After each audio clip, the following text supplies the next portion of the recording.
कुमार जी के लिए।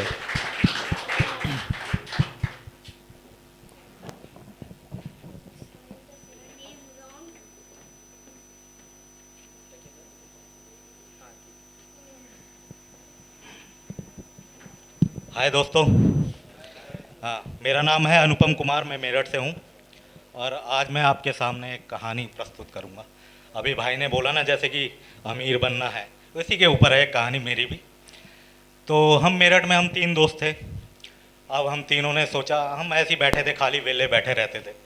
तो हमारे घर वाले क्या है, हमसे परेशान हो गए। वो बोले अरे तुम कुछ करते क्यों नहीं यार, कुछ करो ना काम धाम। अब हम तीनों को वो बात लग गई, हम तीनों को आ गया गुस्सा। हमने कहा अब हम जाएंगे, खूब कमाएंगे और खूब पैसा बनाएंगे और अमीर बन के ही वापस लौटेंगे। तो मैंने बोला यार चलो दिल्ली चलते हैं, दिल्ली में अच्छा खासा पैसा है। लेकिन जो मेरठ के लोग होते हैं ना, और दोस्त लोग बड़े हरामी होते हैं। वो कह रहे नहीं, दिल्ली में मेरे जान पहचान के लोग हैं, हम चलेंगे साउथ की तरफ। मैं कहा चलो यार।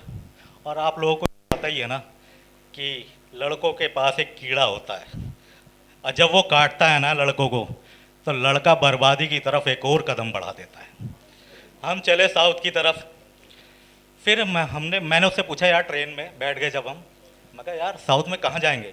तो बोलता है हाँ कहाँ, बर्बादी की तरफ तो चल ही पड़े थे। उसने बोला कि शेषाचलम के जंगलों में चलेंगे हम। मैं कहा और वहाँ क्या करेंगे?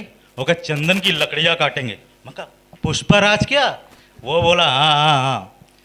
तो हम गए वहाँ पे, हमने कुल्हाड़ी खरीदी। कुल्हाड़ी खरीद के हम मिले जाके जग्गा रेड्डी से।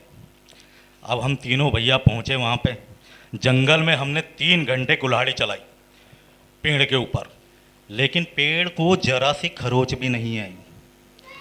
तो मैं बोला यार कि हम कुछ तो गलती कर रहे हैं कि ये क्यों नहीं कटी लकड़ियाँ हमसे। तो एक बोला अरे यार हम एक चीज़ भूल गए। हो गया क्या?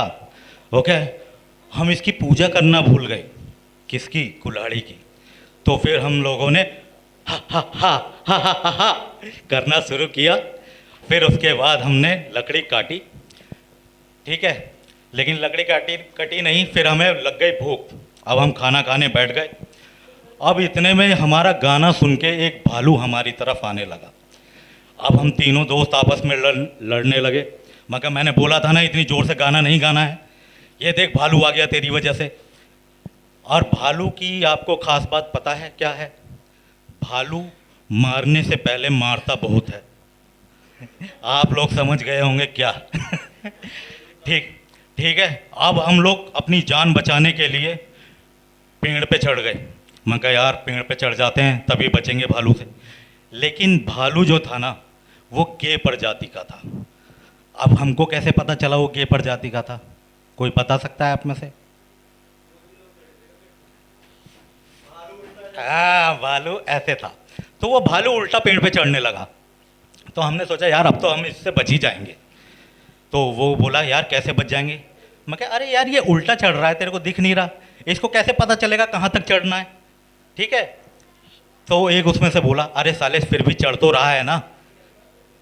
लेकिन हमने सोचा हाँ यार चढ़ तो रहा ही है। वो हमारे पास तक जैसे ही पहुंचा, हमारे हाथ में थी कुल्हाड़ी और हमने उसको दे मारी।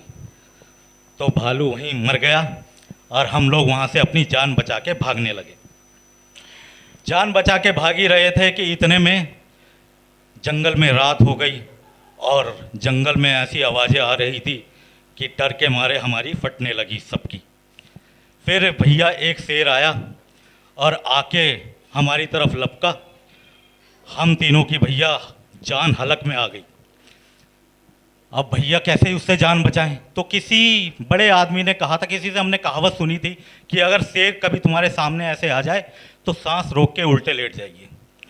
अब भैया हम सांस रोक के अपना उल्टा लेट गए, शेर से जान बचानी थी। अब वो जो हमने खाना खाया था, एक को उससे कब्ज हो गई और भैया उसकी गैस छूट गई। फिर भैया शेर ने उसको फाड़ दिया और हम अपनी 2 दोस्त अपनी जान बचा के भागे। और उसके बाद से हम दोनों आपस में कभी बात नहीं करते हैं। ठीक है, बस थैंक यू गाइस।